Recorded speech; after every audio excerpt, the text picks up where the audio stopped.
In the Gilded Age, a time of immense wealth and societal excess, one woman's story captivated the nation. Evelyn Nesbit, with her porcelain skin and ruby-red lips, was more than just a beauty.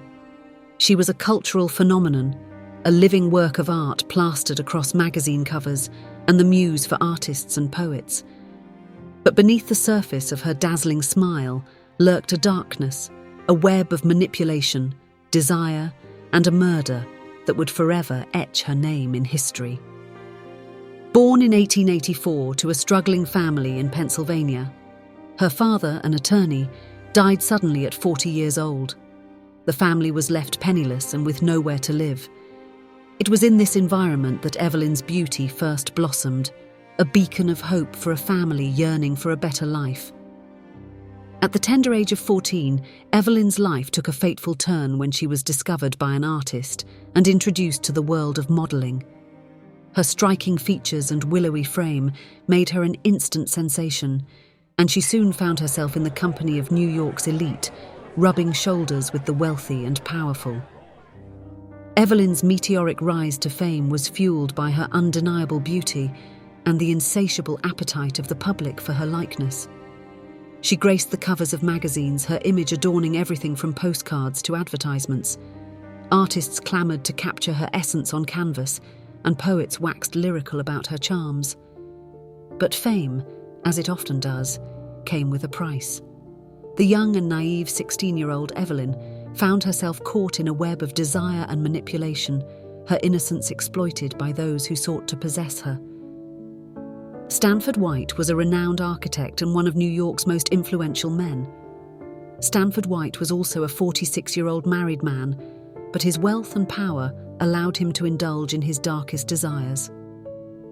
With a taste for the finer things in life, including beautiful young women, he invited Evelyn, her friend, and another older gentleman to his lavish multi-floor apartment on West 24th Street, the entrance adjacent to the famed FAO Schwarz toy store, where they had an extravagant lunch.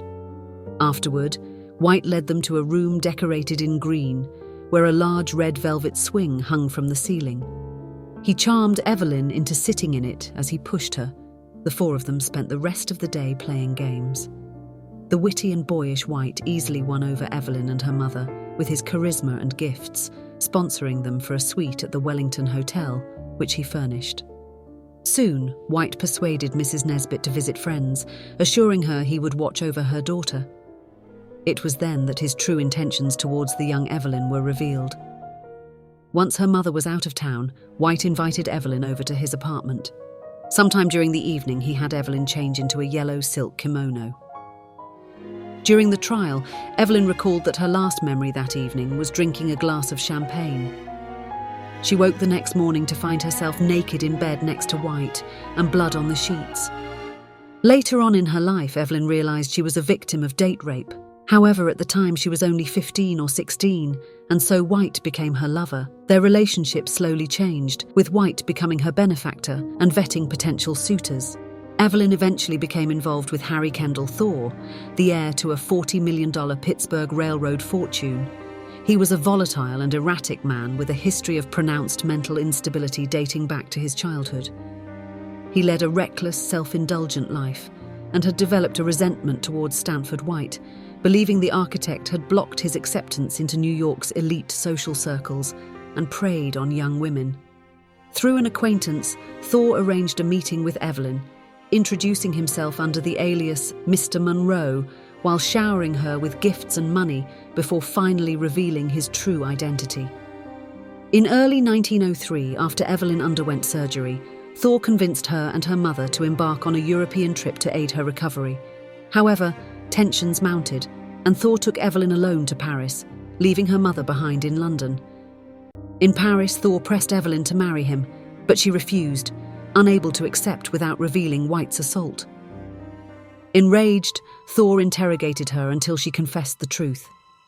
Their travels across Europe took a dark turn as Thaw's obsession with female chastity intensified.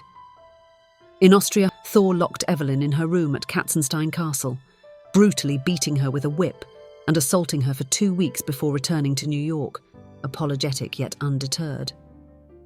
Despite Thaw's disturbing behaviour, Evelyn, desperate to escape poverty and her tarnished reputation, agreed to marry him in 1905 for financial security.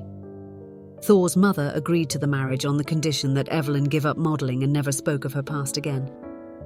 Isolated in the Thaw family home, Evelyn lived in a gilded cage, while Thaw launched a campaign to expose White and became convinced the architect had hired members of a notorious New York gang to stalk him. The underlying tension surrounding White's assault continued to fester within their marriage, and Thaw began to view himself as Evelyn's saviour. On a starlit night in June 1906, the lives of these three individuals collided in a shocking and violent way. Evelyn and Thaw had decided to visit New York before a planned European holiday. That evening, Thaw surprised Evelyn with tickets for the rooftop premiere of Mam'selle Champagne at Madison Square Garden. They first stopped at Café Martin for dinner, where they happened to cross paths with Stanford White himself. Despite the summer heat, Thaw wore a long black overcoat over his tuxedo, refusing to remove it. At 11 p.m., as the show reached its finale, I Could Love a Million Girls, White took his customary table. Spotting him, Thaw approached with a gun in his hand and fired 3 fatal shots. The murder sent shockwaves through New York's high society and captured the nation's attention. Evelyn found herself at the center of a media frenzy, her name and image plastered across newspapers and magazines. The trial that followed was a spectacle, with Thaw's defense painting Evelyn as a helpless victim of White's depravity. The trial that followed was unlike any before it. Due to the immense publicity, the jurors were sequestered, and this was the first time in American history such a restriction was ordered. In open court, Evelyn Nesbit testified to the harrowing details of her relationship with White, including the night he allegedly sexually assaulted her at just 16 years old. It was the first time she had made this allegation publicly, except to Thaw. The first trial ended in a hung jury after 47 hours of deliberation. 7 had voted guilty, 5 not guilty. Thaw was outraged.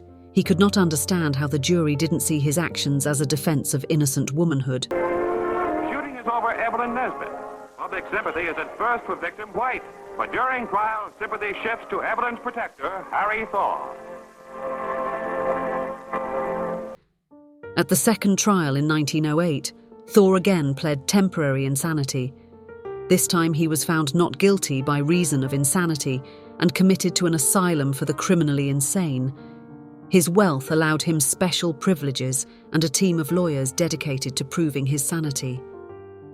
After 7 years and an escape to Canada, Thaw was finally released in 1915 and judged to be sane. This man killed Stanford White. Yes, here's Harry Thaw, and here in 1915, he's released from Mattawan Hospital but ducks cameramen. Harry Thaw, central figure in most notorious crime of 1906.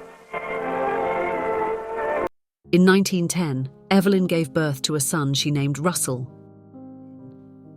Though Harry Thaw always denied he was the father, Evelyn maintained he was conceived during a visit while he was committed. Evelyn briefly reconciled with her mother in 1911, who cared for Russell as Evelyn sought work. Evelyn appeared in several films with her son, who later went on to become an accomplished pilot.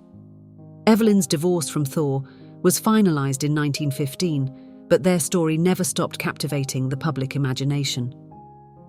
Evelyn Nesbit passed away in 1967 at the age 82. Her life became the subject of books, movies, and countless retellings, each one seeking to unravel the mystery and tragedy that shrouded her.